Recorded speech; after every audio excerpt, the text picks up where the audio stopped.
safe having that done. We never force them to do any of these big exercises, and Laura has grown to learn this over her years here. So you will catch her resting at the side, again hand-fed her fish, while both of the boys do all the work instead. If you have had a chance to get down into our underwater tunnel today, you might be able to tell it's roughly 3 meters deep, which is the same depth as our harbour here. We do then pump our water in from the river forth and filter it out. You can see that the water is quite dark and murky, and there's a few differences you can spot to tell them apart. So the first way, and I personally think it's the easiest, is with their ears. If you take a look at the sides of these guys' heads, what you will spot is that seals have what looks like a hole. So that way when they do go into the water, their ears get covered over by a flap and then the water gets into their ears. Whereas sea lions do have more visible external ears.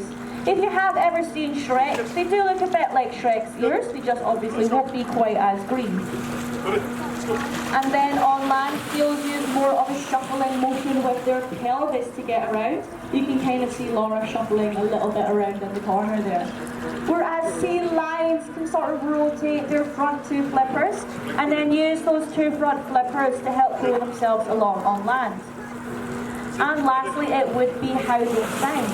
So seals tend to use more of a snort or a grunt to communicate with one another, whereas sea lions are the ones that use more of that bark. The UK does have 2 different species of seal. So we have the harbour seal and we have the grey seal. With us here are harbour seals, and they are much smaller than the grey seal. The grey seal is also more canine looking.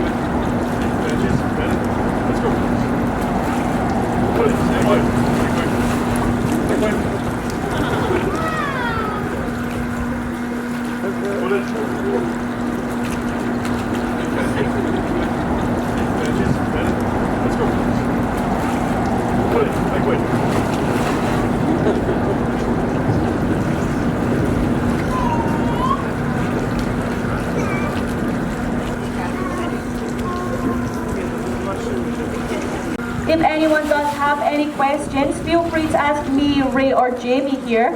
If we can just get a round of applause for these guys, and thank you so much for listening.